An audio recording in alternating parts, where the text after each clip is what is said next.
Peter Schey is the founder and executive director of the Center for Human Rights and Constitutional Law. The center is dedicated to the protection and promotion of fundamental civil liberties and human rights through major class action litigation, direct legal services, education, training, and the presentation of petitions in the national and international community. The center also serves as a resource to social, legal, religious, and community-based groups throughout the United States and in other countries involved in civil and human rights advocacy. In addition to his work with the center, Peter Schey has a private law practice focusing on complex litigation cases. He was lead counsel in the Texas class action in which the United States Supreme Court declared it unconstitutional to exclude undocumented children from public schools. His lawsuits have resulted in all apprehended immigrants being given advisals of their legal rights, hundreds of thousands of immigrants being granted lawful status, and the defeat of California's Proposition 187.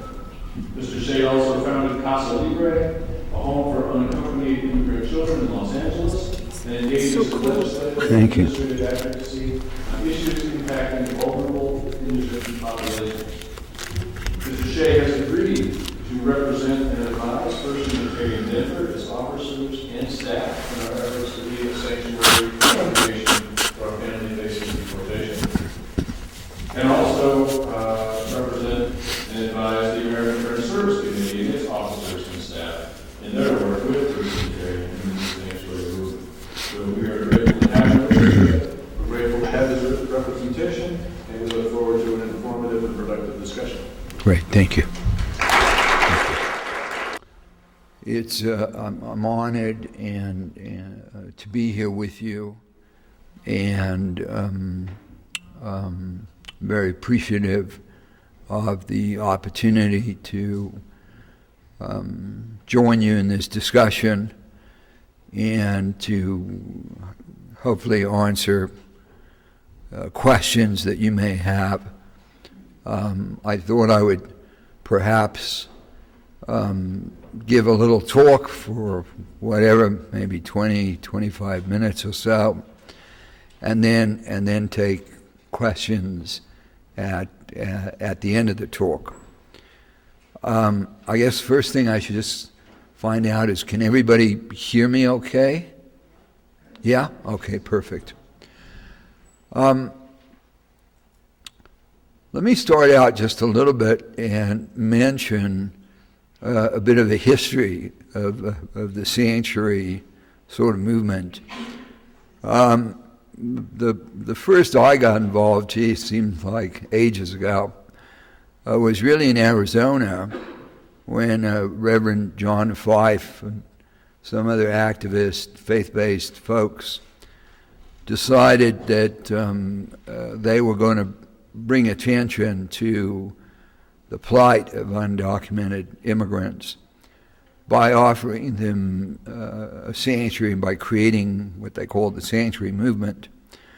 That movement was fairly radical. It was out of Tucson, sort of the southern part of Arizona. It was radical in the sense that they would actually pick up undocumented people right at the border, not at a checkpoint, kind of out in the desert. They would transport them to the church. They'd give them shelter and food. And then from there they would transport them on or help them with transportation on to wherever they were headed. Not given that it was fairly public, not surprisingly, they got indicted, and they were charged with transportation of undocumented people, harboring of undocumented people. They went to trial and they were found guilty. They sort of defended their actions by, in essence, arguing a kind of necessity defense, and by arguing they were serving a higher purpose. And that sort of fell on, again, not surprisingly, that sort of fell on deaf ears when it came to the court system. Went to Ninth Circuit Court of Appeals. It sustained their their convictions.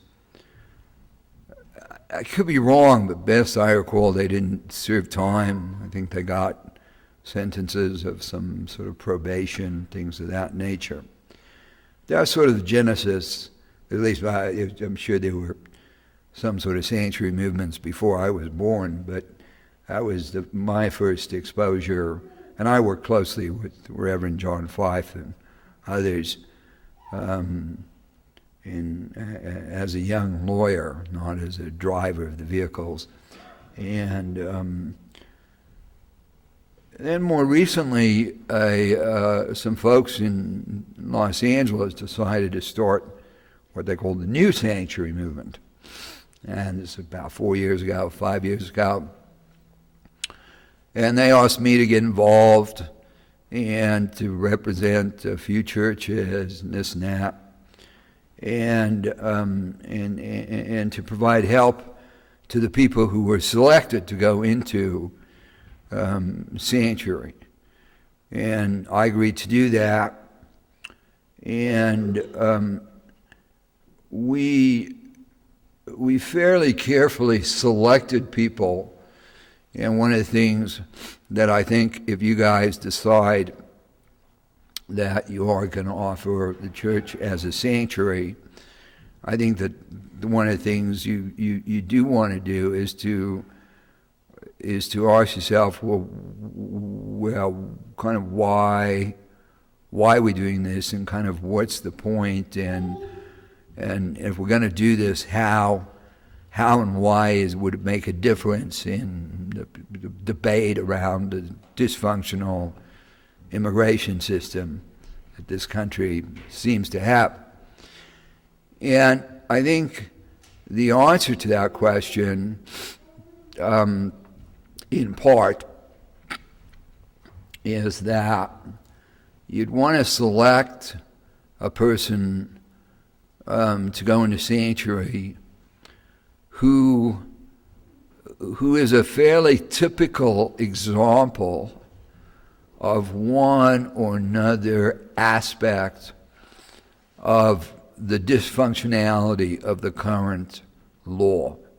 So you wouldn't want to pick somebody who's like got some weird individual situation that really nobody else is in their same shoes. To me, that just wouldn't make a lot of sense. To me, what makes sense is to select somebody who typifies 100 or 500,000 people in this country who are in a bad situation. And I could keep you here all night and give you examples, because there's so many dysfunctional aspects. But I'll just give you 2 or 3 right now, and then I'm happy to answer questions about this at the end of my talk. But I'll just give you 2 or 3 just to give you some ideas. And there's certainly something that can be discussed in greater detail. But let me give you a couple of examples.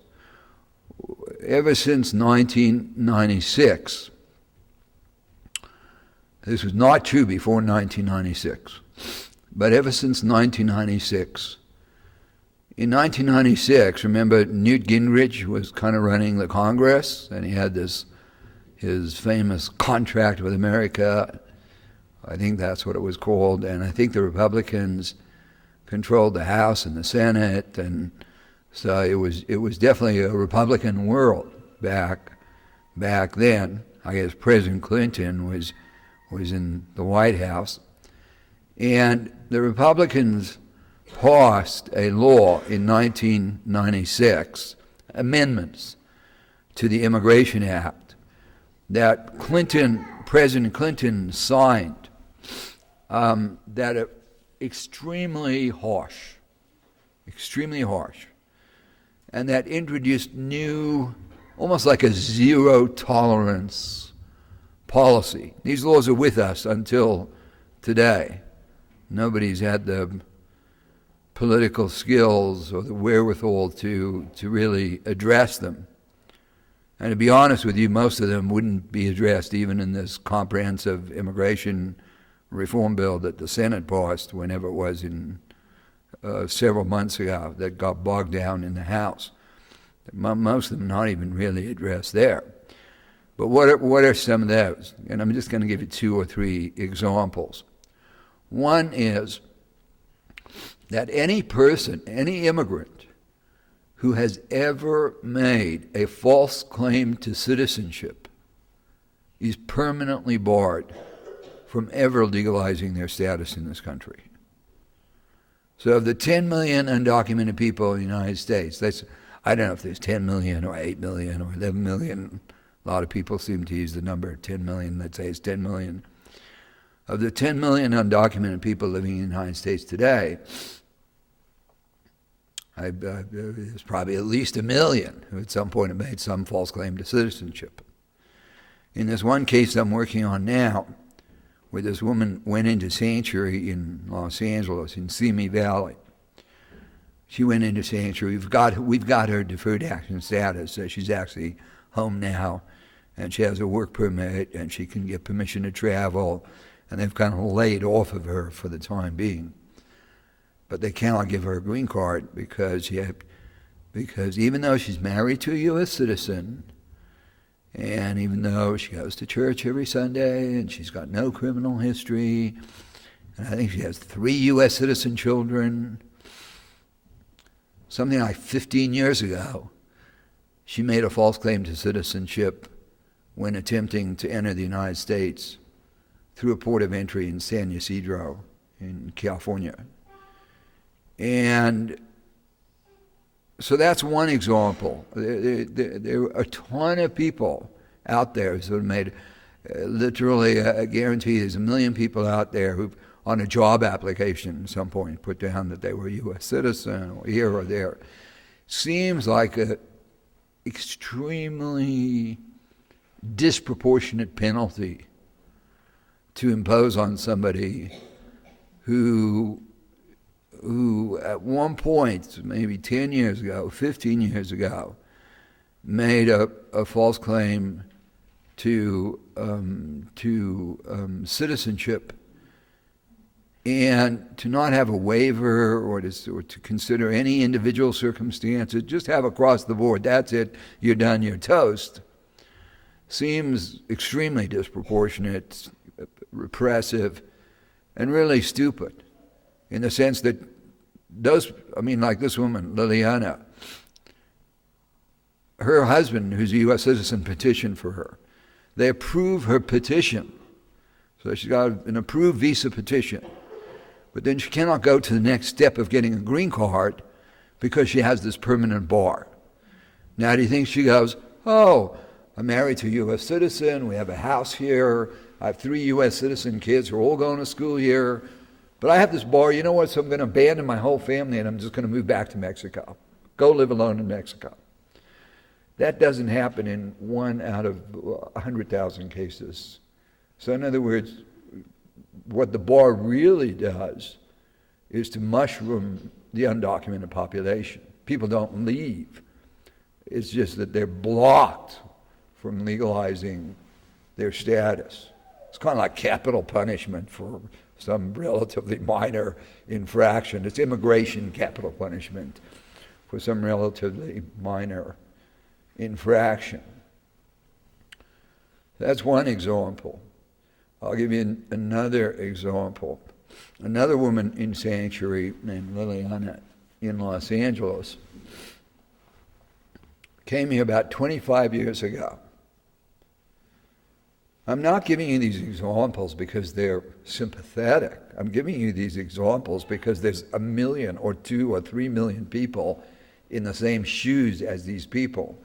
These people typify very, very large populations, and they typify the dysfunctionality in our immigration laws that don't just hurt like one little person here, one little person here.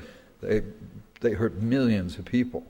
So in the second case, the person came here 25 years ago.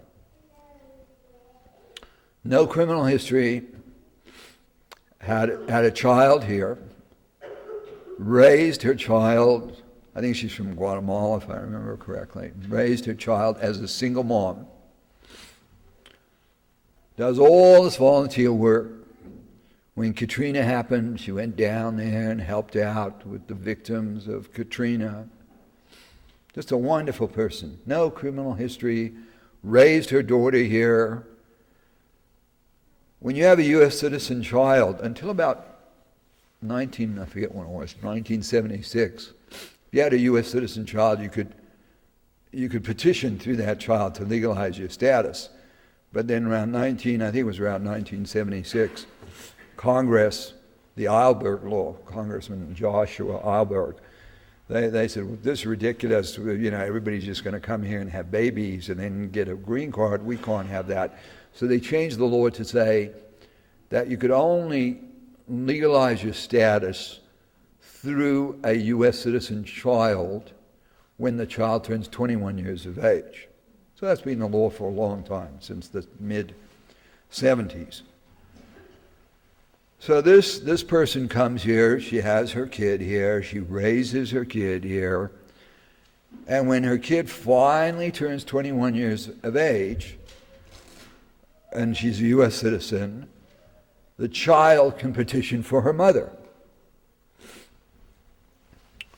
And until 1996, at least, when that child petitioned for the mother, pretty much, or the father, they could finally get legal status. It means by definition they've been living here at least 21 years, right? In 1996, another genius idea they came up with was something they called the 10-year bar. And what is the 10-year bar? The 10-year bar says that if you've been living here for more than 1 year illegally,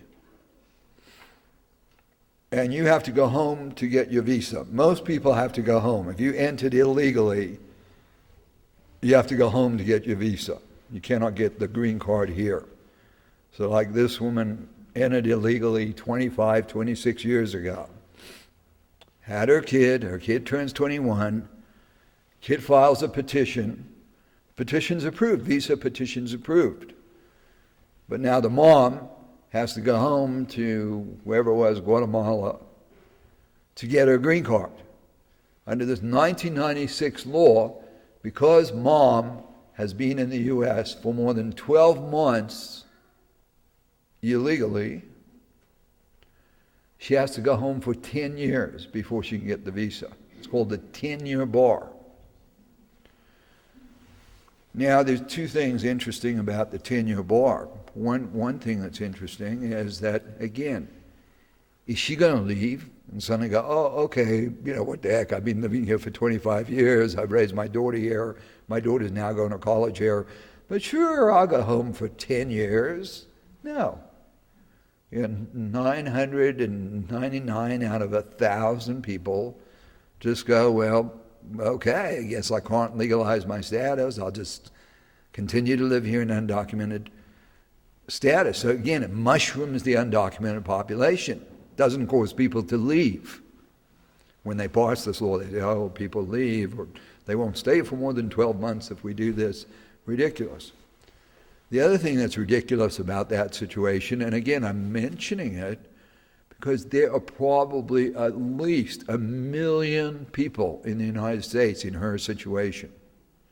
So when you pick somebody for sanctuary, you want to be thinking, oh, is this going to tie into a national debate? The other thing that's weird about this 10-year bar is on the 10-year bar, let's say I was an elderly guy, U.S. citizen, and I had high whatever, blood sugar, cholesterol, some little medical problem. So I get on the internet and I advertise on Craigslist that I'm looking around for a young wife. And sure enough, I could even say I'm looking around for a young immigrant. I like immigrants, looking for a young immigrant wife. Sure enough, I get 2,000 responses, and I pick one, and I marry her. And it turns out she's undocumented. She's been living here for more than a year. She's subject to the 10-year bar, right? Just like the mom of the U.S. citizen. Well, interestingly enough, when Congress passed this law in 1996, they created a waiver for the spouse. So I go, well, I'm a little sick. My wife's going to be cooking me dinner every night. She's going to take care of me. I've only known her for 2 weeks. I met her over the internet. But please give us the waiver. And then they didn't create any waiver for the parents of U.S. citizens. So for this mother who's raised her kid here for 21 years, there's no waiver available for the 10-year bar. She has a 10-year bar, period, without the possibility of waiving it. Whereas if I have an internet marriage and you have to show hardship to get the waiver, and I say, well, I have a hard time sleeping at night, whatever. So that's a second example of sort of the craziness of the current U.S. laws. And I could go on, I could keep you all night with 3 or 4 other examples, but those are 2 easy ones. And they're easy in the sense that I guarantee you there's 5,000 undocumented people right here in Denver that fit those 2 situations. There are other situations, and your committee and whatever can think about them, and they can discuss them with me. I'm happy to share with them sort of prototypes of folks who are wonderful, beautiful, loving, crime-free people who've contributed to their communities, and yet are stuck in this nightmare of some of these provisions in the federal law that really seriously, if anybody was serious about immigration reform, really seriously need to be revisited and reconsidered. So that's sort of about who. That's sort of about who would you give sanctuary to. Let me turn now to the question of exposure of the congregation, exposure of the individuals on the organizing committee or of the head of the congregation to penalties if you gave sanctuary to somebody. Because that seems to be uppermost in the minds of a lot of people. It's just, what's our exposure? Are we all going to go to prison because we come here to this beautiful church and we gave sanctuary to this person or that person? What prison are we going to go to? What's the food like at that prison? What kind of visitation will I have there? So let's talk about that for a second. For a few seconds. The way that I would approach, and what I advise these folks who want to do this sanctuary stuff in LA about 5 years ago, the way we did it there and the way I would recommend that you do it. I don't really care. If somebody wants to go all the way and risk going to jail. Hey, I'm there. I've represented 1,000 people who've risked going to jail, and a bunch of them did go to jail. So it's not like some moral thing. You guys decide. But there is a way to do it that I think is legal, and it's sanctuary. I don't think you could honestly say that is civil disobedience. I think you'd be stretching the truth to say, we're engaged in civil disobedience. We're like Gandhi. We're civil disobedience. I think it'd be stretching it if you follow my model. But you could say we're giving sanctuary. And we're doing it for this and this reason. We're making a statement. We think it's part of a national debate. The person we've given sanctuary to, there's 1 million people like her out there, and that's what we want to talk about. You go see your Congress people about it. You can write to the White House about it, do press conferences about it, and you call it sanctuary. Would definitely be sanctuary. It'd be a little over the top to call it civil disobedience, and here's why. I think you could provide sanctuary. By that I mean a place to stay, a place with some level of safety and security to somebody who's in like one of those bad situations that I gave the examples of in the beginning. And, there's 2 or 3 other examples. I don't want you to think those are the only 2. There's not a million, but there's probably 5 sort of categories like that where you just shake your head and you just go, this makes no sense. This is a good person, and the penalty is just way disproportionate. This person shouldn't be deported, and he or she fits a prototype. So you pick a person like that, and they're under a final order of deportation. They've run out of all their options. And immigration's told them, you know what, you're out of here. You got 3 more weeks, there's no more extensions, and you're out of here.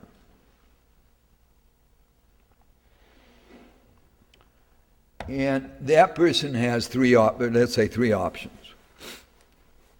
You're going to give them one. One option is they leave. Now you're going to pick somebody who's, like I said, is in a very sympathetic situation. So it probably means they're leaving U.S. citizen kids behind, they're leaving a spouse behind, or they're taking U.S. citizen kids who've grown up here and they're taking them with them. So that's one option that they have. Sort of drastic option, but it's an option. They comply with the law. That's one option.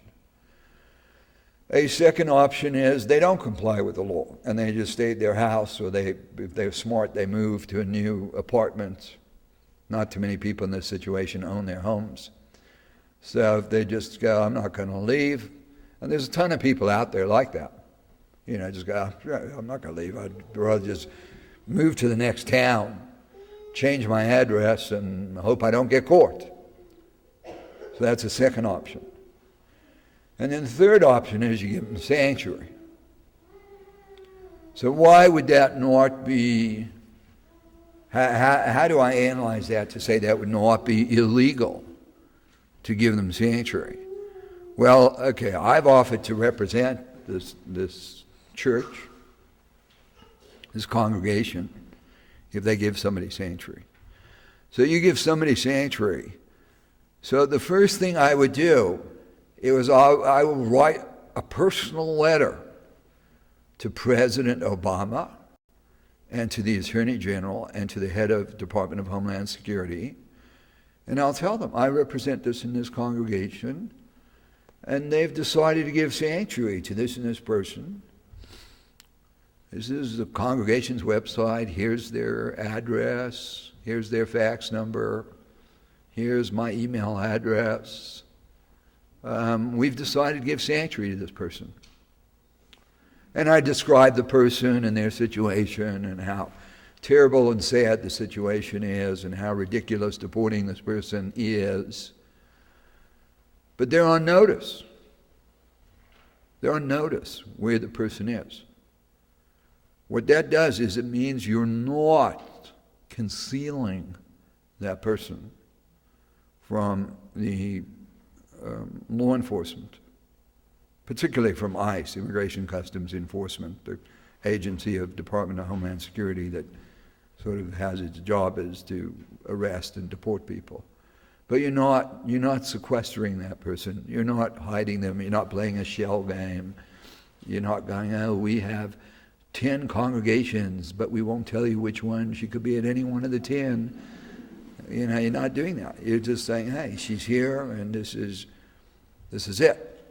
I also wouldn't invite them to come in.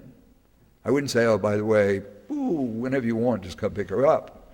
I would say, if you want to enter, you got to go through your normal, whatever your normal thing is. Maybe you need a warrant, a search warrant, something like that to come in. But we're not concealing her or him.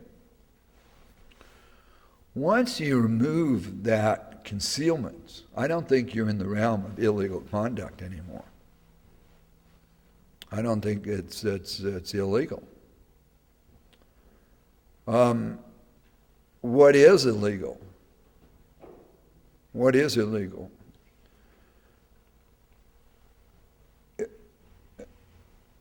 To conceal somebody who's under final order of deportation, to take action to conceal them, to actively conceal them from law enforcement is illegal. Even then, your chances of getting prosecuted are close to zero, right? I mean, there's 10 million undocumented people around here. So who does get charged with that kind of concealment, typically? Number one, there's very few people who do get charged, but who are they? Typical example would be some guy owns a chicken farm or a meat packing facility, and he's hired 100 undocumented people, and he knows they're undocumented. Immigration comes in and does an I-9 audit of, you're supposed to have an I-9 form for every employee that shows that you've checked their right to work. And they do an I-9 audit. They figure, oh my God, this guy's got 100 undocumented people, and we've interviewed 20 of them, and they've said, oh, the boss knew that I was here illegally, and in fact, he paid the guy who brought me here from Mexico, and he has me living in this little shack on his farm. That's the kind of guy who's going to get indicted for harboring or concealing. And the same goes for transportation. It is a crime to transport an undocumented person. A person who's not authorized to be present in the United States is a crime. But, people transport unauthorized immigrants every day of the week, like millions, and they don't get prosecuted. So who does get prosecuted? Again, smugglers, definitely. I mean, yeah, you drive a car with 10 undocumented people in your car and you get pulled over by the police, and it turns out, and they all go, I paid this guy $100, now I'm getting arrested, I want my $100 back. Yeah, you're definitely going to get prosecuted for transporting. But, the church volunteer who's driving an undocumented person to a job interview or to a hospital or this or that, the chances that they're going to get indicted and charged with a crime like 1 in a million. You have a better chance of winning a lottery. So it's a crime to harbor, but that means concealment. That's a necessary element of the crime. And it's a crime to transport. So fine, if you give sanctuary to somebody, whoever decides to transport her to the doctor's office, there's a 1 in a million possibility that they could be indicted. So pick one or two of you who are willing to take that 1 in a million odds, and go, I'm willing to live with those odds. The rest of you got nothing to do with it. So, and if you don't drive her anywhere, then you don't get involved in the transportation issue at all. Then you're just involved with the harboring, but there's no crime there as long as there's no concealment. So now, what if I wrote a letter to the Attorney General and I said, oh, this, so-and-so has sanctuary at this Unitarian church in Denver. If you ever have any questions about it, give me a call. Have your lawyers give me a call. That's the way I'd write the letter. So fine, if you give sanctuary to somebody, whoever decides to transport her to the doctor's office, there's a 1 in a million possibility that they could be indicted. So pick one or two of you who are willing to take that 1 in a million odds, and go, I'm willing to live with those odds. The rest of you got nothing to do with it. So, and if you don't drive her anywhere, then you don't get involved in the transportation issue at all. Then you're just involved with the harboring, but there's no crime there as long as there's no concealment. So now, what if I wrote a letter to the Attorney General and I said, oh, this, so-and-so has sanctuary at this Unitarian church in Denver. If you ever have any questions about it, give me a call. Have your lawyers give me a call. That's the way I'd write the letter. So let's say they actually go get a warrant a search warrant. They're not going to break down your doors. And if they do, I'm sure you have insurance for that. But they're not going to break down. They're not going to break down your doors. They're going to be very polite. They're going to come. They're going to knock on the door, and they're going to say, "We have a search warrant because we're looking for X." Now, let's say you knew it was going to come, and there's 10 of you down here, and you go, "We'll take them to room number 1. Move her to room number 2." And then you take them to room number 1. You go, "Woo-hoo, she's not here. See, she's not here." Then they go, "We want to see room number 2." And you go, "Yeah, just 1 second." And you text, and you go, "Take her to room number 3. Hide her in the basement." Would that be, could you be charged with concealment? Probably.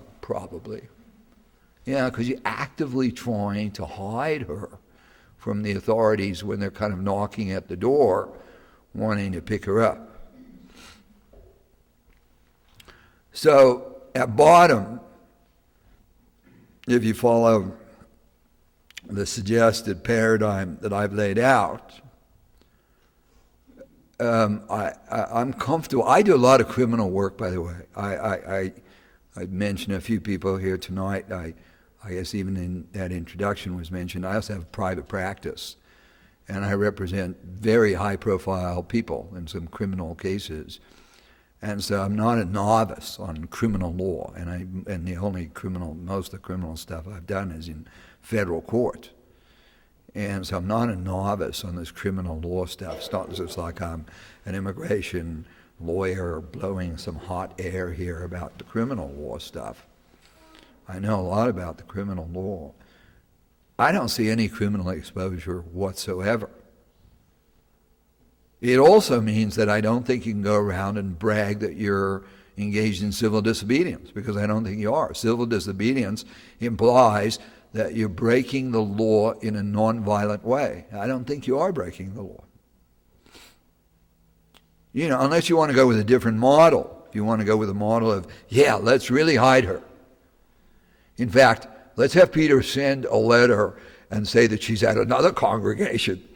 We'll really fool them, but we'll really keep her here at this congregation. Well, let's have Peter send a letter saying, she left to Mexico. Yeah, she's gone. She's really here. That would be, then that would be civil disobedience. But on the other hand, I think you can, in the model I'm suggesting, you certainly can proudly say, we're giving sanctuary. We're a sanctuary congregation. And we've given sanctuary to a person who's under a final order of deportation, and we're hoping something can be worked out for her.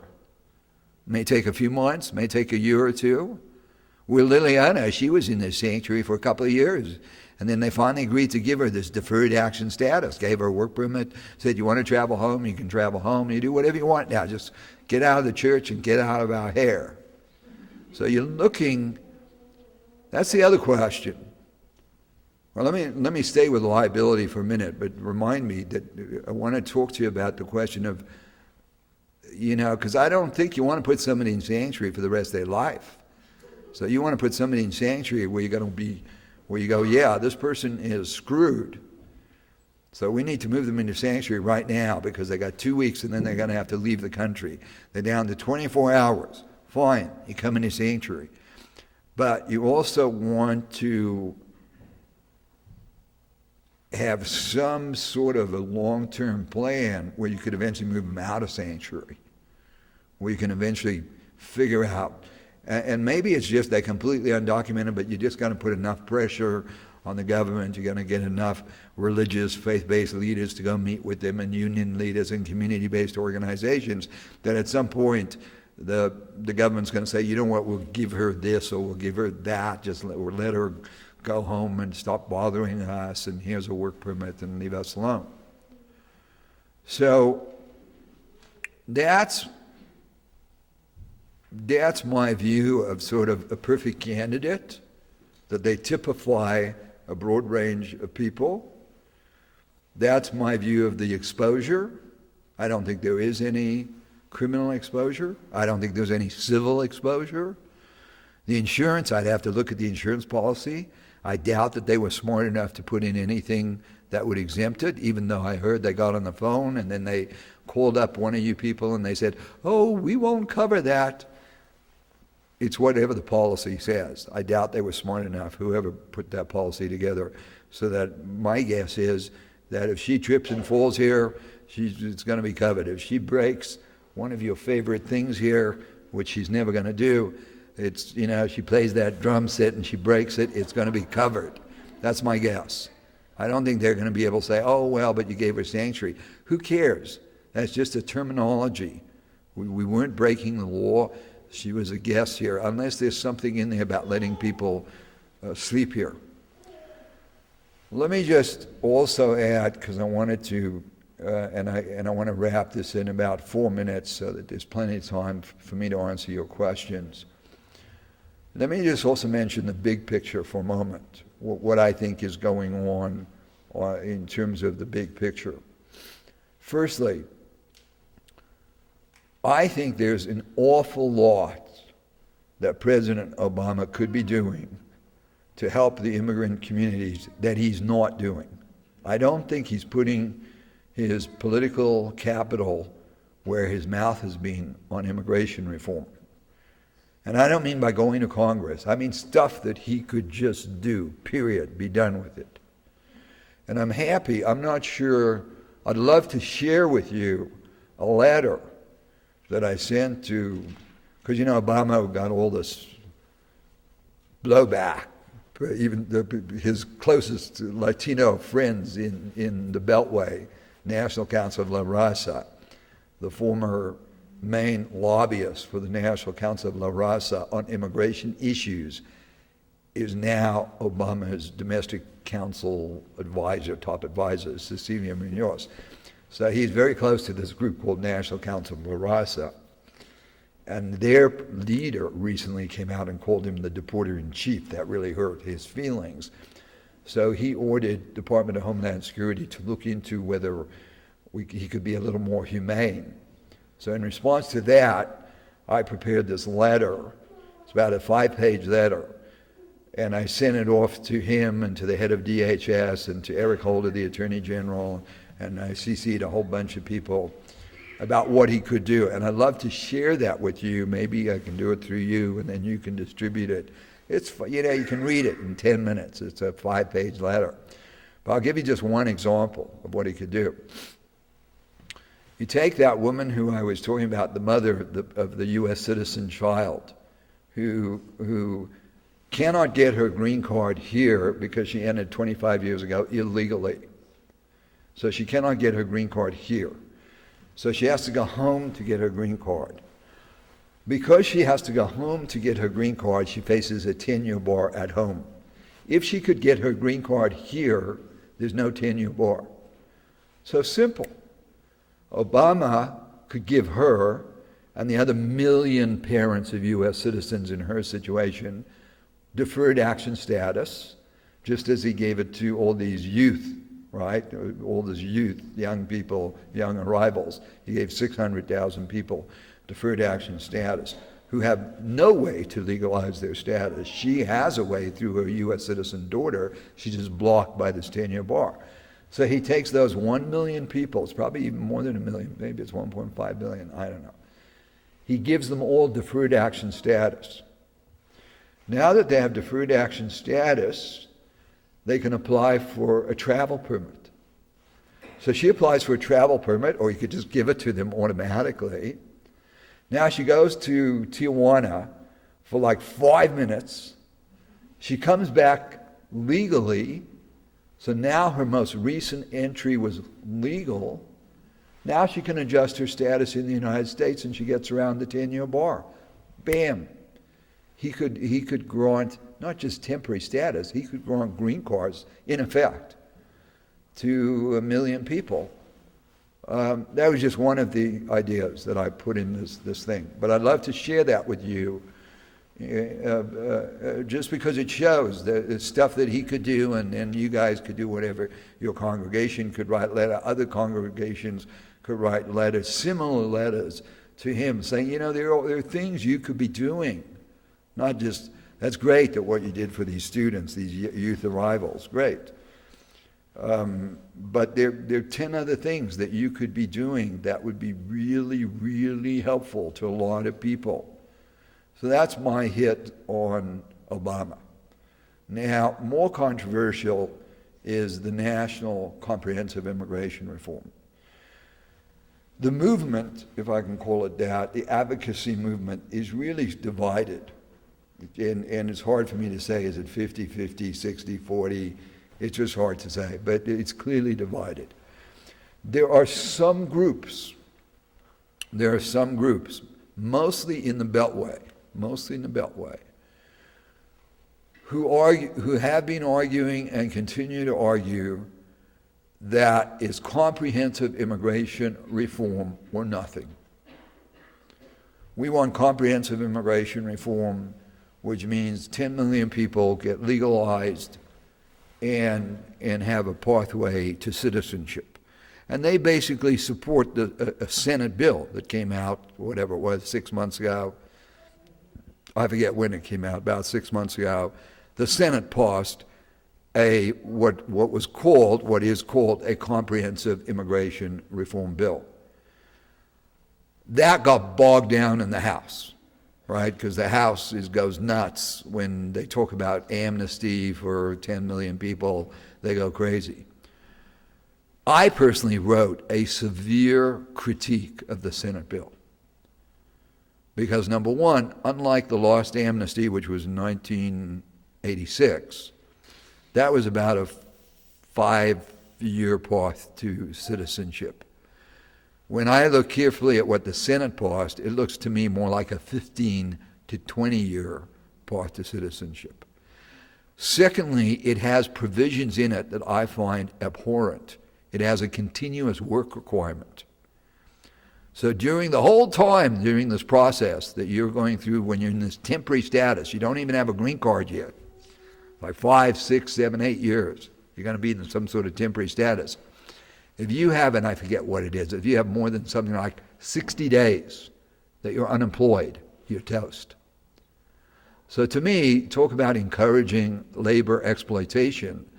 Person's not going to be able to ever lose their job, because if they do, they could accumulate 60 days.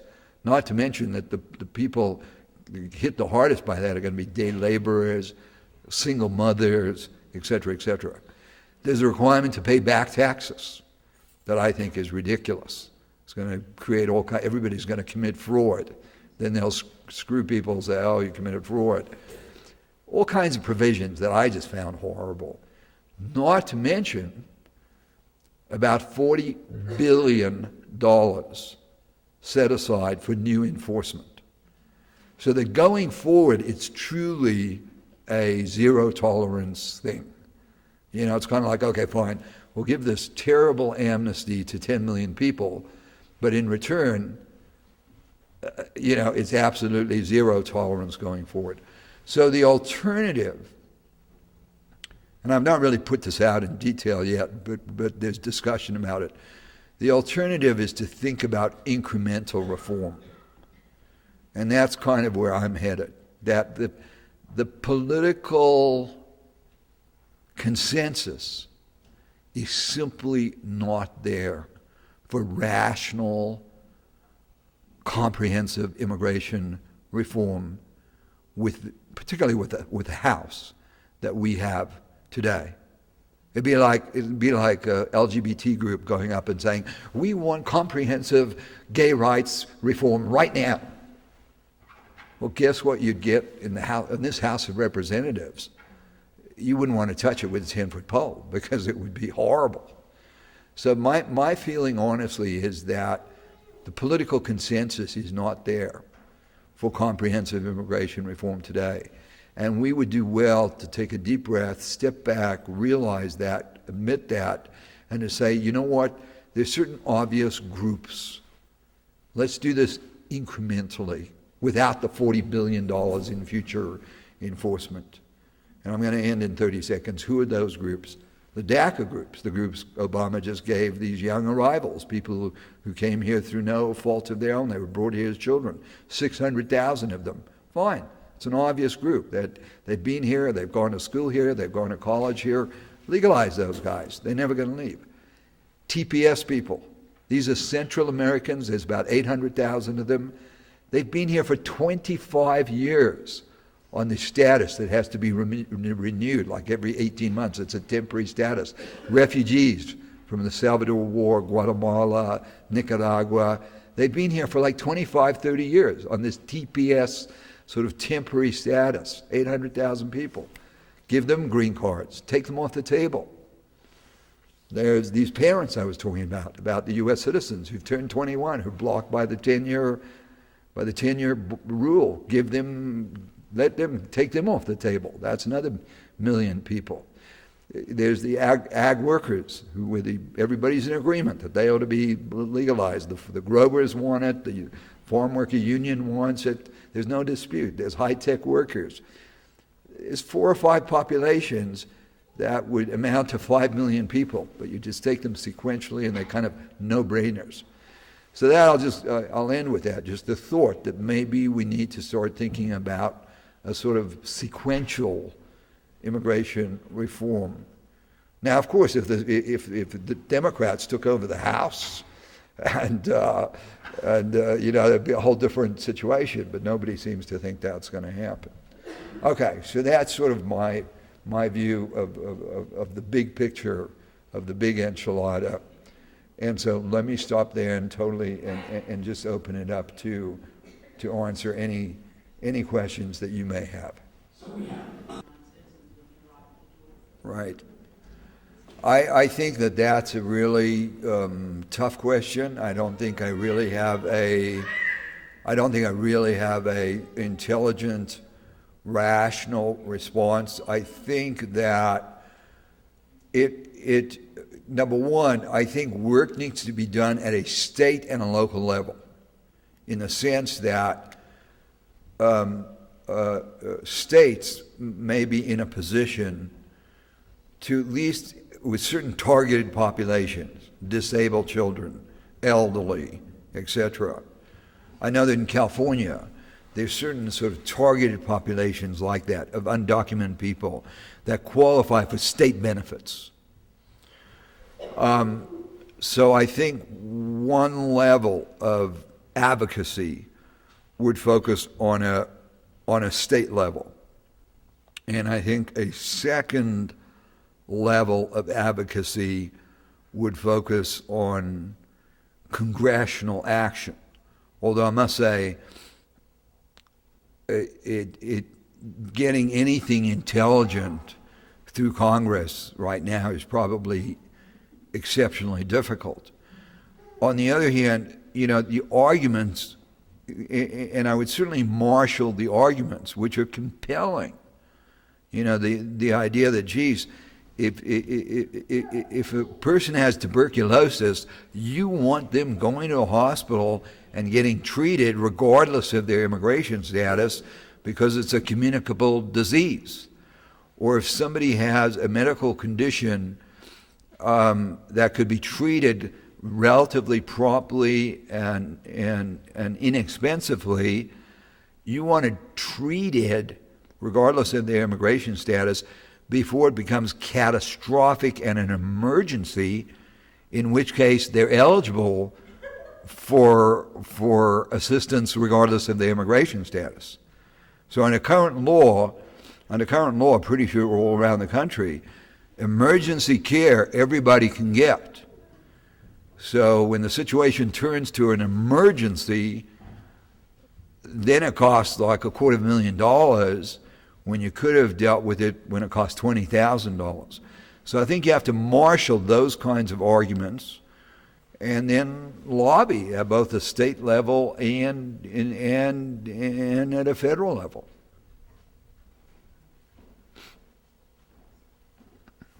I do actually have an answer from experience, which was hired this is talking about 2007 or 8, I think. Hiring an undocumented worker through Ontario who fell off a ladder and fractured her wrist. So my next door neighbor happened to be a doctor of osteopathy and ran a clinic, and so he arranged for her to get some pictures taken, and I went, she got her pictures, we brought him back home, and we looked at him in the living room, and he found this little fracture.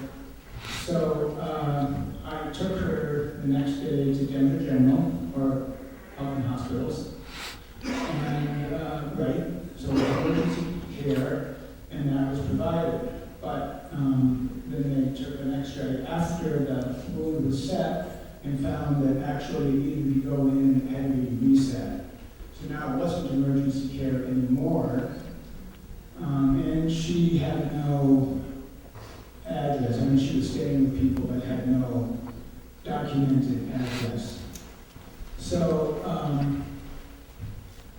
I was able to get El Centro to send her a letter at her address, which they did, and now she had a letter with her name on it and the address.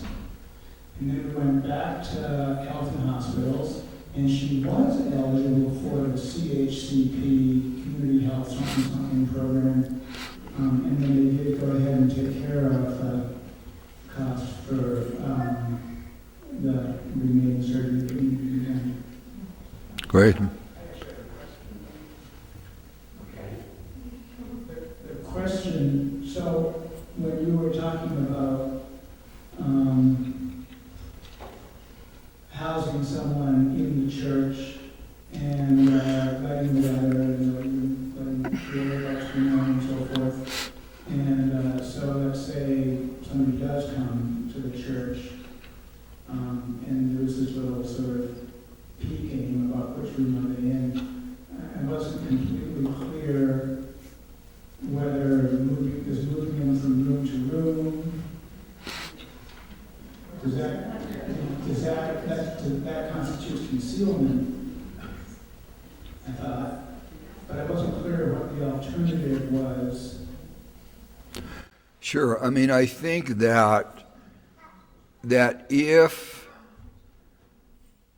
the authorities came, and we would have to, I would have to give further instruction, more detailed instruction to the congregation and to the people, certain people with responsibility for all of this.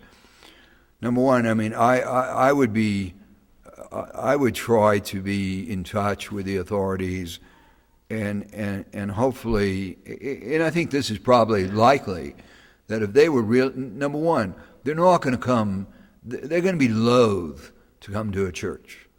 They're going to be loath to come into a church to arrest somebody. I think there's even a written memo, some internal memo that I remember seeing a few years ago that told ICE, don't go into churches. It's not worth it.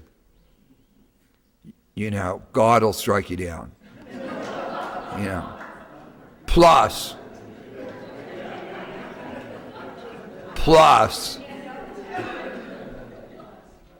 we'll get terrible press. So just don't do it. So number two, I think before they did it, hopefully they would get in touch with me. And they'd go, you represent this church out there, and a bunch of radical people, and we want this woman. We have a warrant, or we need to negotiate something with you. So I think there'd be a warning. Three, I would provide details to the church that if they just came, knocked on the door, and said, we're here for so-and-so, that you would say, no, you need a warrant. You need a warrant to come in here. I need to see the warrant. Then number four, let's say they didn't call me and they showed up with a warrant, then whoever is here would probably call me, and I'd have them read the warrant to me and make sure it seemed like a legitimate warrant. And they'd probably wait. If said, hey, I want to call my lawyer, just go over this give me 2 minutes, they'd probably say, okay. Then in a worst case scenario, they would say, okay, we want to execute this warrant. and they would come in and they would take that person into custody. And under my advice, you wouldn't play that shell game. You wouldn't like move her or him from room to room to conceal them. But now again, in my opinion, the chances of that happening are negligible.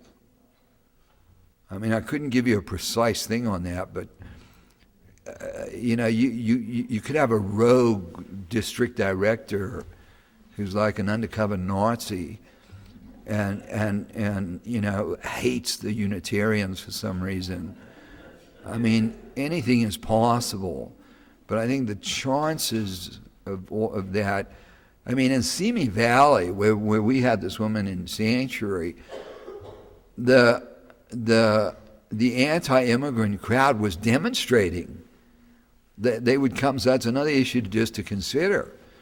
But they would demonstrate outside the church every Sunday for several months. And then we worked out something with the police and with them where they would demonstrate across the street from the church, and they wouldn't block the entrance to the church. But, everybody knew she was there. We were meeting with the immigration officials. We had bishops go and meet with the immigration officials that she was there. Yeah. So this facility doesn't have a residence? Correct. The zoning, building, fire, housing codes. Would we conceal that, or if we were to conceal that from the local authorities, does that put us at risk for concealment in the same way that we were talking about before? Yeah, that's a good question. I mean, the first thing I would say is that was never an issue in any other of the sanctuary cases that I'm aware of, and I'm sure those was also true in all those cases, that the churches were not zoned or whatever for residents.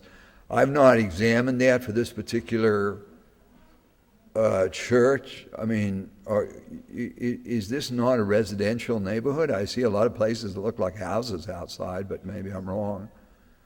It kind of looks like a residential neighborhood to me, but I don't know what the zoning is. It's possible, but we don't have a zoning use permit, so we don't have a building permit, we don't have a certificate of occupancy.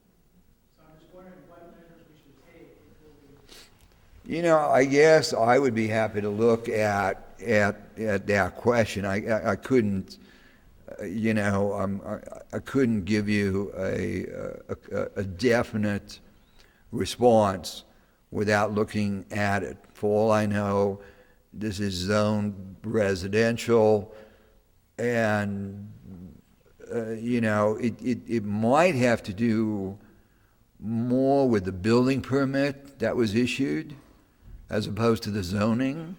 It might be that when the permit for this building was sought and obtained, that it's somehow specified that nobody's ever going to sleep here.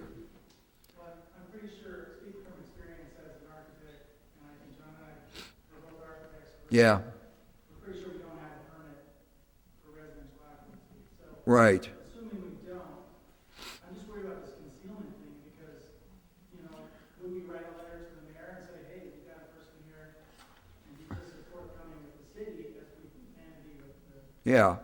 I mean, you could, I'd want to think about that a bit and chat with you since you're an architect, and I'd want to look at I guess it's a city or county ordinance that impacts that. And then I think you guys would have to make a decision. To me, it'd be a very small part of the equation, and I wouldn't hang things up over it. But at some point, we could certainly look at that and then make a decision. Maybe you do write a letter to the Department of whatever it is, permits, and say, hey, you maybe write it to, somebody, and you hope they just put it in the back of a big stack of paperwork on their desk that says, we have this person temporarily staying here, And we just want you to know that. We have a visitor staying here, and we want you to know that. And you hope that they get 10,000 letters a month, and they go, why did these idiots even send me this letter telling me that they have a visitor staying there? I don't think you'd have to say, oh, we have somebody in sanctuary, and your plan would not be for it to be permanent. So, one could say that we temporarily have a visitor who's staying here. But somebody's also told me that hasn't the congregation previously already provided shelter for some homeless people? And the city is begging us to do it. I'm sorry? And the city is begging us to do it, so. And have you done it? Yeah. Every quarter with families for a week and every other Friday. Can I remind everyone we've asked you to use the mic? Okay. Application going, so that's what I mean. Okay, so given that it's already been done, I mean, I don't know, maybe it's maybe it'd be overkill to sort of send them a letter saying, if you're already doing it and it's not secret, maybe it'd be overkill to like send them a letter saying, oh, we have, we've been doing this with homeless people forever and we don't keep it a secret and the city knows about it. Nobody said anything about it. But we want you to know there's this one other person who's here and she has green eyes and is 5'3".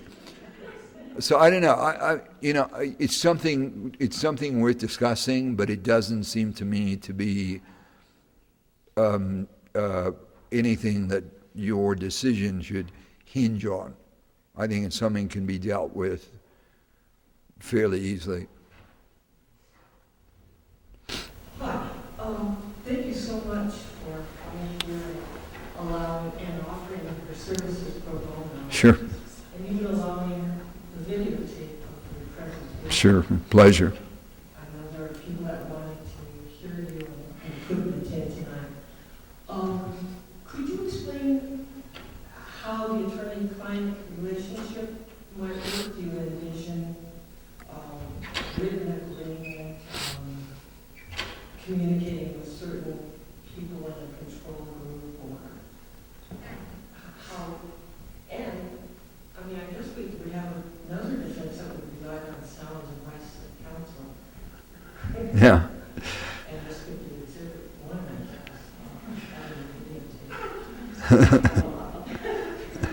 But I would just like to Sure. hear your ideas about it. Okay, yeah, that's an excellent question. I guess I would envision us having a retainer agreement. I think that the retainer agreement would explain that I'm probably, in my capacity, with the Center for Human Rights and Constitutional Law, representing the congregation in any sanctuary that it may offer, something, words to that effect. I guess the retainer, I'd have to think about it, but maybe the retainer would make clear that there's no concealment, that we intend to advise, the Attorney General and the head of Department of Homeland Security that this person is in sanctuary in this congregation.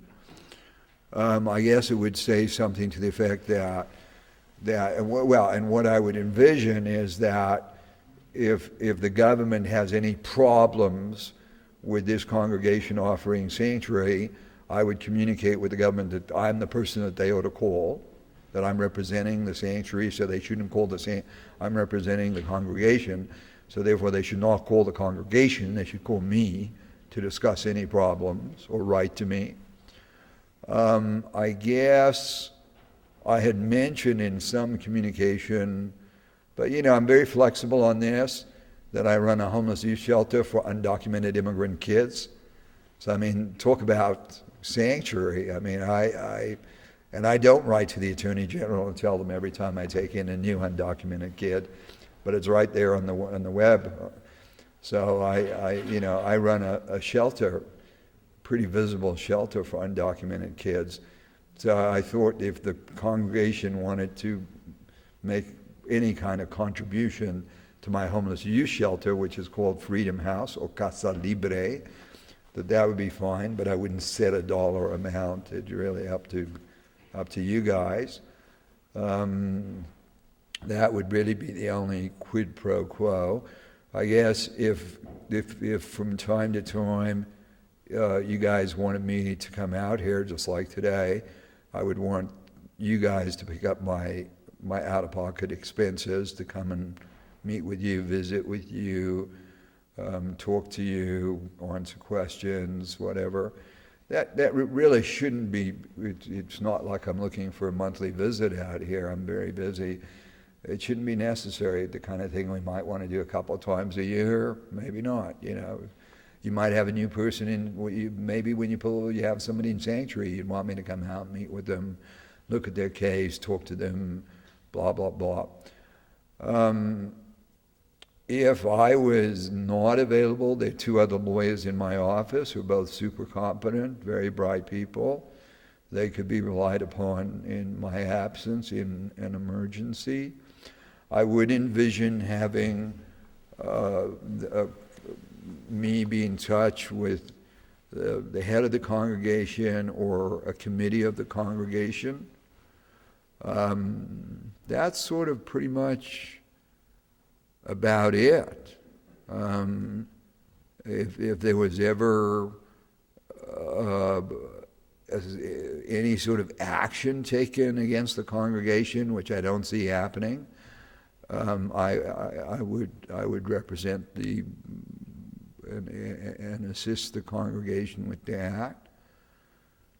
I don't know. That's about it. If there was really some high-level meeting set up with the district director of ICE and about a particular case where you had somebody in sanctuary and you were trying to convince the district director to give her deferred action status and a work permit, and you wanted me to be at the meeting, I'd probably be willing to come out for that meeting if you thought my presence might be helpful or in some way. So that's generally how I would view the relationship.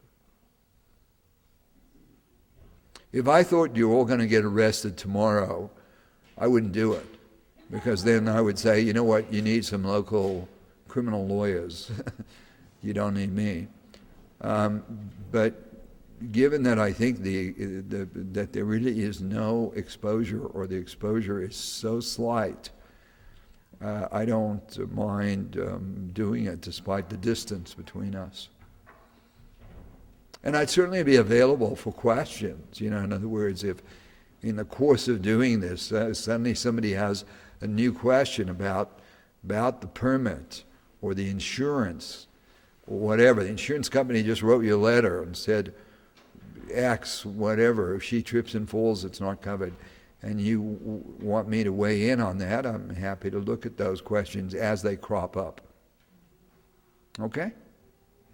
So do we live in a state where this fall we're going to have an interesting election with Tom Tancredo running for governor, and where the state attorney general and secretary of state are Republicans who've made a show of doing things like supposedly getting into voter rolls for illegal immigrants voting. And so I was wondering if we might face any problems from state level officials, if you have any thoughts on that. Yeah, that's a good question. I really don't see that you would face any problems from a state level. What's involved here is really a federal question. So what's involved here, what jumps out at you first is harboring. That's the first thing. And one of the things you'd have to think about is sort of your media output. Because the first thing that would jump into somebody's mind when you say, oh, you've got somebody in sanctuary of that, so you're harboring an illegal alien. Is that what you're doing? You're harboring an illegal alien. And, under my paradigm, your response would be, no, we're not harboring an illegal alien. We're giving sanctuary to a human being, and we're doing it completely within the four corners of the law. We're doing it completely lawfully. So that's harboring is a federal matter. Transportation is a federal matter.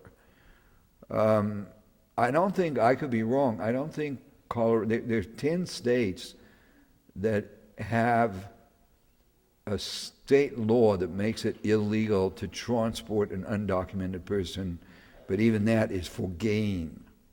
And I don't think Colorado is one of them, but even if it was, all of those laws make it a crime to transport an undocumented person for gain. Arizona has a law like that.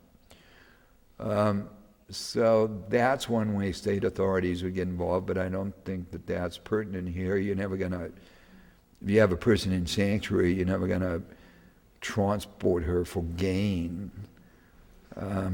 So no, I mean, it's a good question, but I don't see any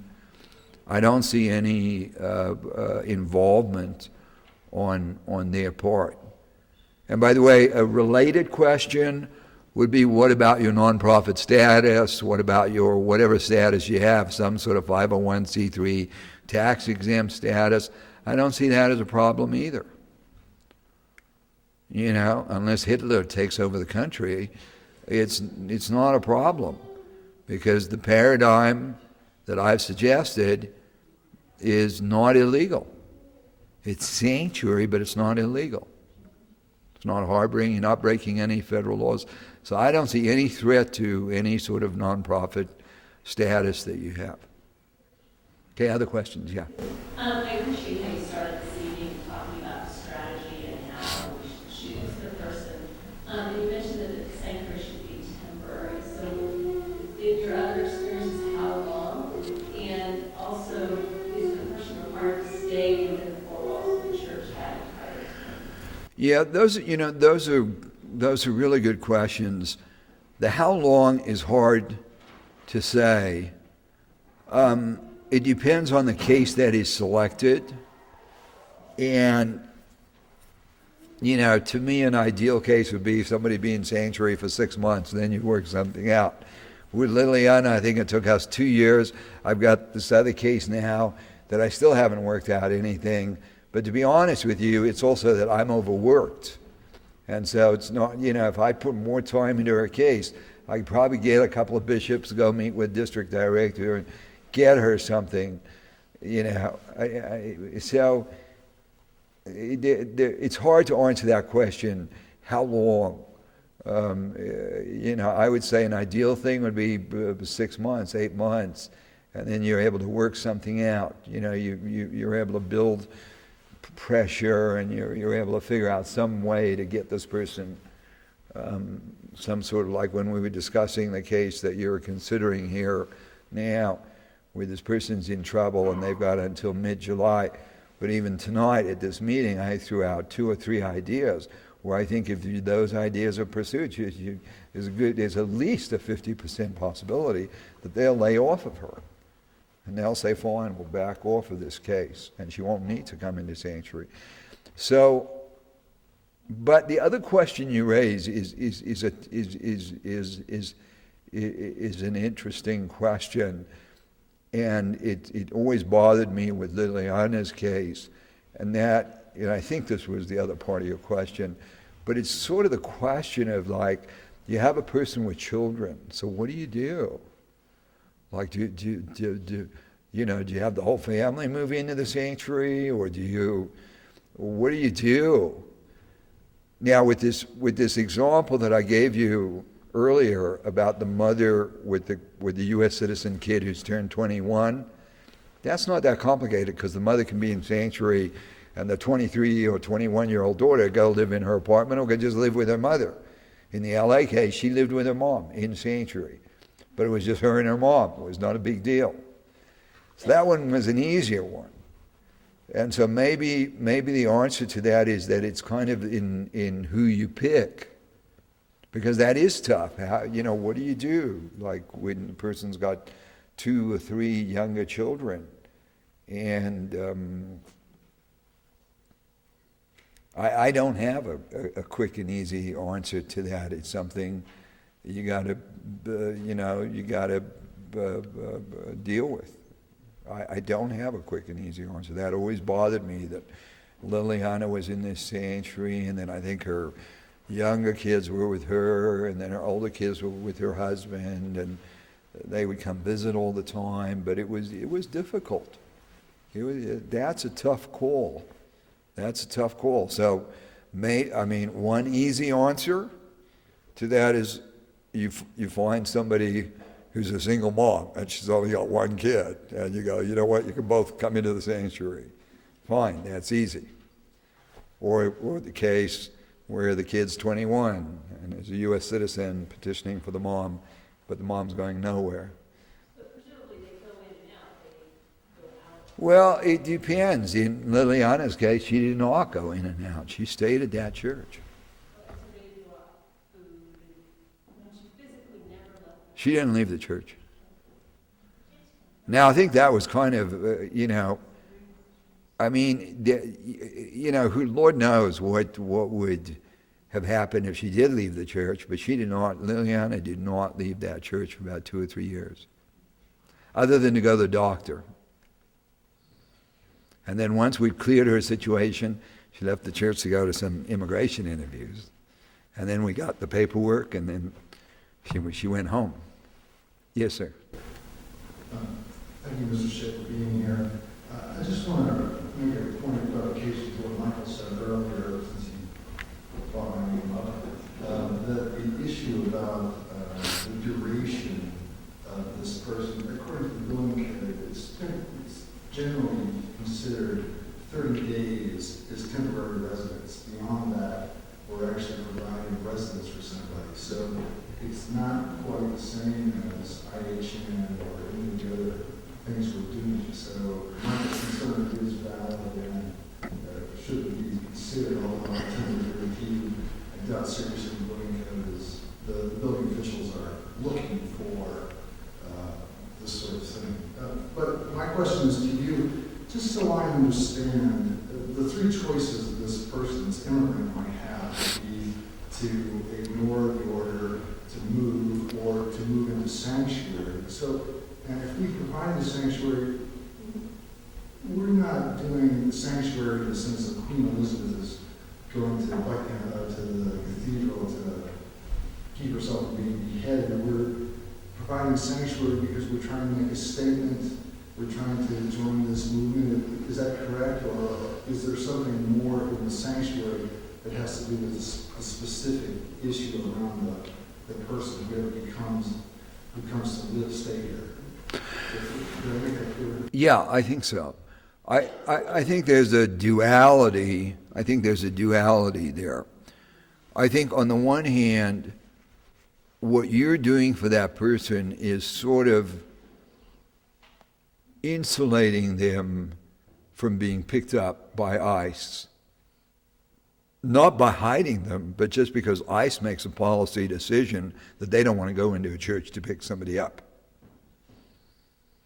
Okay, just like if the person was hit by a car and was in, the operating room in a hospital, ICE probably wouldn't want to go into that operating room and grab them off the operating table and take them out. They're deportable. It's sort of like you're offering them sanctuary in the sense of putting this immigrant in a position where, if ICE really wanted to get an administrative warrant and come out here and pick them up, they could. But you're putting them in a position where you've shifted the onus to ICE to say, great, if you don't want to pick up people in churches, we support that. She happens to be in a church, so it's really your decision. So that's on the one hand. On the other hand, I think that might be self-gratifying to a congregation. And in and of itself is good. I mean, you've helped one individual, and that individual will probably be extremely grateful. But but it's also an opportunity to participate in the broader debate about immigration reform. And that's why I want to send this thing about to you guys about what I've written to Obama, so you can at least read that and you could sort of be up to speed on that. And then, you want to get a little bit up to speed. I've written a piece on the federal, on the comprehensive immigration reform thing. I haven't really circulated it widely yet, but I have written a piece on that puts forward this notion that I discussed earlier, that maybe we need to step back and just realize this ain't the time for comprehensive immigration reform, but there's sequential form. And in all likelihood, the person you pick is going to fit into that sequential, that incremental reform. The incremental reform picks, 5 obvious populations that have real equities. They've been here for a long time. In all likelihood, the person you pick is going to fit into one of those 5 categories. So whether your position ultimately is to just lobby for comprehensive immigration reform, or which would help this person, or whether it becomes more to lobby for sequential immigration reform in which she would still fit, it would then give you the opportunity to, hopefully working with other congregations, not just yourself, or to be part of a delegation. Maybe the AFSC is working it out, or some coalition is working out a delegation to go meet with this candidate, or with that candidate, or this office holder, or that office holder. And you're just going along, or you're leading it, or you're part of it, but allow you to talk about this person as a real-life example of a person who represents 1 million or 2 million other people. They're not going to represent the whole enchilada, but represents this aspect of the law that really needs to be changed, and we're very close to that because we have a person in sanctuary in our church who's in that very situation, and that's why we care deeply about this issue, and we hope you would care deeply and learn more about this issue. So it gives you a way to participate in the immigration reform discussion, debate.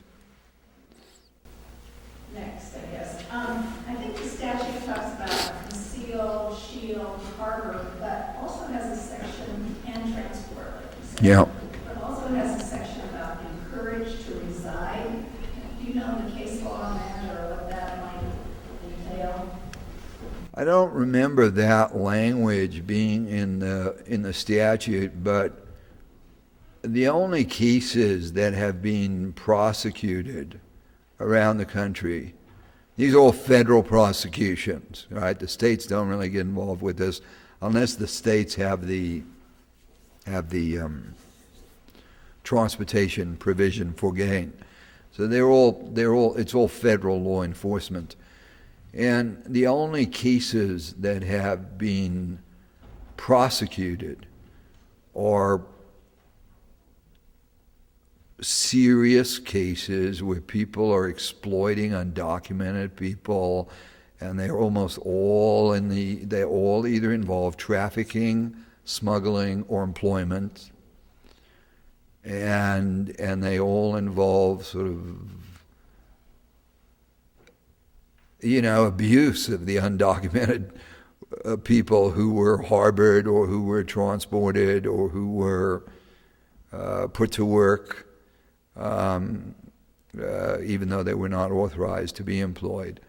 So I've never seen, I'm not aware of any language in the law, and I've never seen or heard of anybody ever being prosecuted for just encouraging somebody to live here. If anybody took that law seriously, there would be 10,000 immigration lawyers in prison right now. Because that's all immigration lawyers do, is they get paid, mostly, they get paid to encourage people to stay here one way or the other. And one would be looking, if you get somebody in a sanctuary, I wouldn't sit on my hands. I mean, on these people in LA, I kept writing letters, looking for ways for them to stay here legally. It's not looking for them to stay here the rest of their life illegally. It's looking for ways for them to stay here legally so they can move out of sanctuary. So I'm putting myself in the queue now. Yeah. One of the areas of great concern I'm hearing from several members of the congregation is the area around insurance coverage. That when we contacted our insurance carrier, we were told that any claims that we were making that in any way related to us having this person stay here, if we're violating federal immigration law, there would be no coverage. And that could go from some nut who's not a very stable person who throws a Molotov cocktail into our church building and causes a huge fire, because they specifically said, I did that because they were having this illegal immigrant staying with us, then it would not be covered.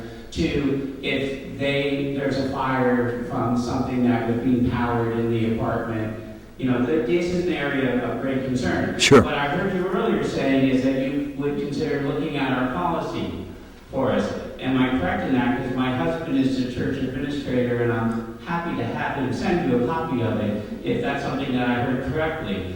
Because that's an area of anxiety for several people about whether or not to proceed with this. Is if we had a catastrophic loss that somehow the insurance carrier could deny because it was somehow related to having this person. Sure. Yeah, that's a great question. Firstly,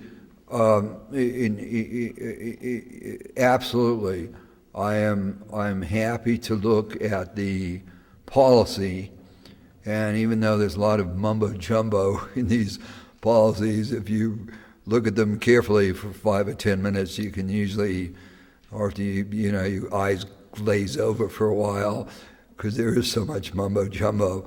But at some point, or after 10 minutes, you can get to the essence to sort of figure out what is covered and what is not covered. So yes, number one, I'm happy to do that. If I try to work as little on paper as possible, and it's like my whole life revolves around my laptop. I back it up as often as I can. But if it can just be scanned and emailed to me, as long as it's readable in the scan format, then yes, I'd be happy to look at and then I'd be happy to also discuss it with whoever you would want me to discuss it with, or I could shoot out an email with my analysis of it. So that's number one. Number two, I wouldn't be surprised if a fair reading of the policy would indicate that whatever it is they said on the phone, and people have told me, that they had a phone call, they said, nothing, that's it, somebody firebombs your building, you're on your own. I wouldn't be surprised at all. But I'm just saying, I cannot say without reading the policy, but it wouldn't surprise me in the least if that's ridiculous. It just wouldn't surprise me. Sure, they could tell you that over the phone. That's right, these guys commit fraud, and I know there's some church group or whatever, but they're used to saying, it's not covered, it's not covered, it's not covered. So I wouldn't be surprised in the least if one reads the policy carefully, if it turns out that they're full of it, and that in fact somebody threw a firebomb through a window would be totally covered and completely covered, and that it would be bad faith for them to not honor the policy. So that's my sense of it. I just. All right. Yeah, I just doubt that they, and I guess, I would feel fairly comfortable saying that, what the congregation is doing is not illegal from the standpoint of the federal law. Now, what might be a question, and to think about for the architects, and the people in that group, is whether the insurance company could argue, and I don't think the throwing the Molotov cocktail thing is gonna work from their standpoint, but let's say she's living here, and let's say that violates some city code or some county code. And then let's say she creates a fire in the kitchen. Would they be able to argue, wait a minute, that's not covered because you were in violation of some city code? That one would have to read the policy to sort of figure out how would that play out. Now again, on the other hand, you're dealing with a situation which you should deal with. But on the other hand, you also want to weigh kind of what's the likelihood of that happening, right? It's not like you just go, because if it was 90% likely that she's going to set a fire in the kitchen, you'd want to be very, very sure about all of this. On the other hand, if the chances are 1 in 1,000, then you can be have a little more flexibility. But I think it is worth looking into, and I'm predicting and just intuitively feel that it's not going to be so much the immigration law question as the potential.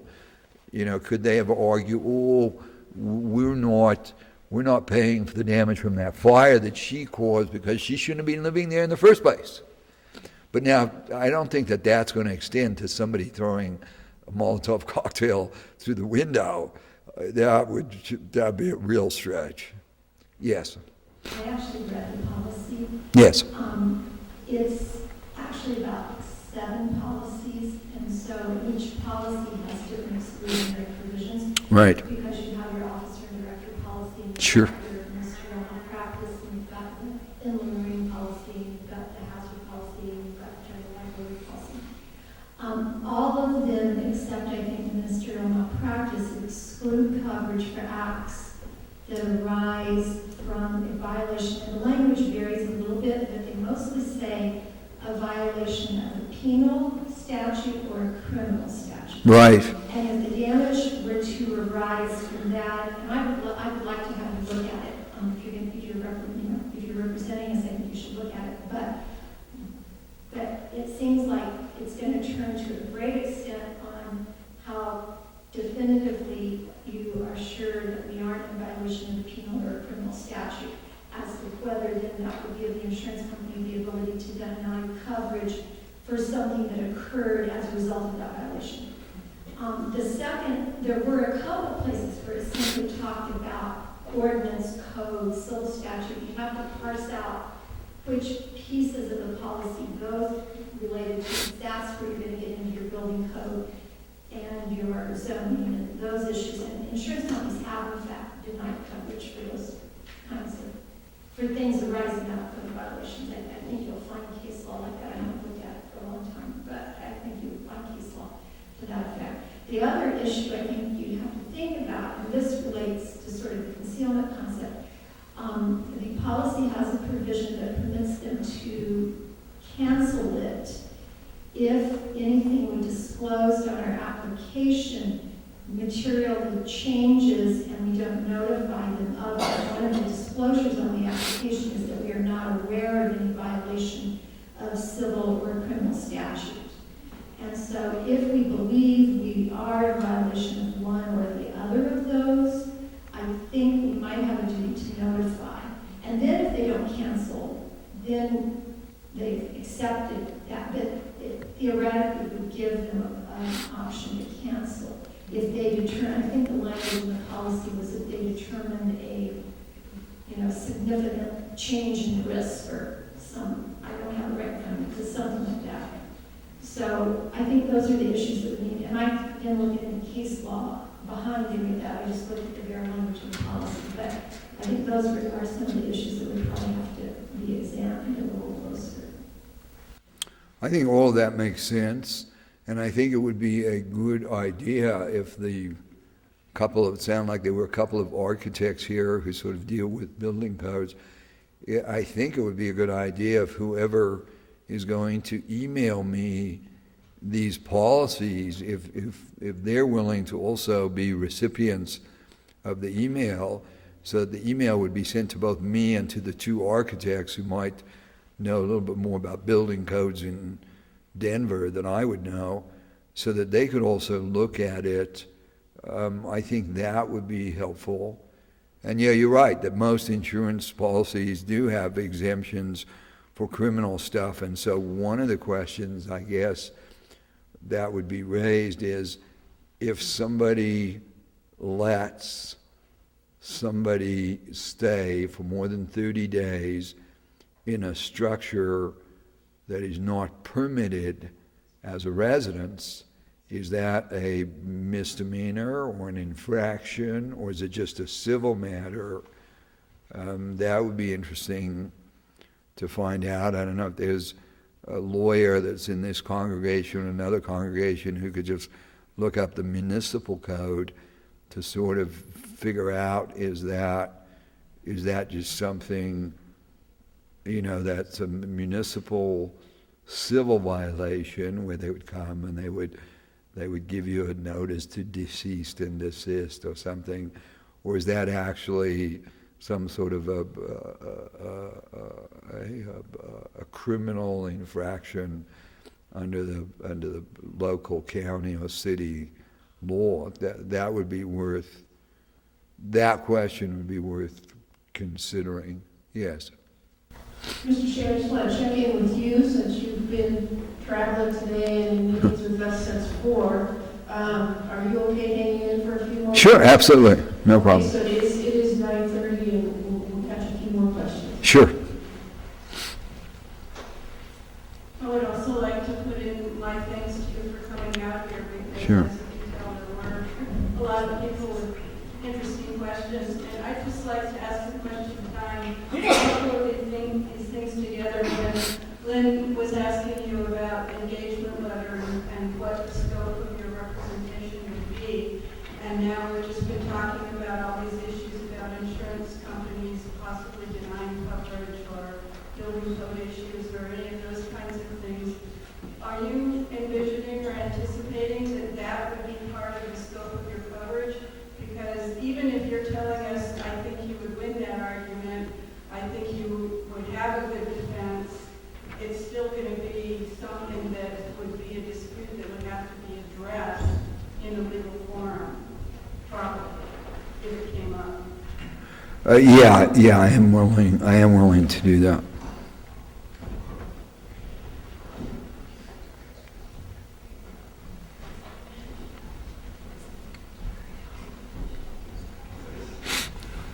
I do like that.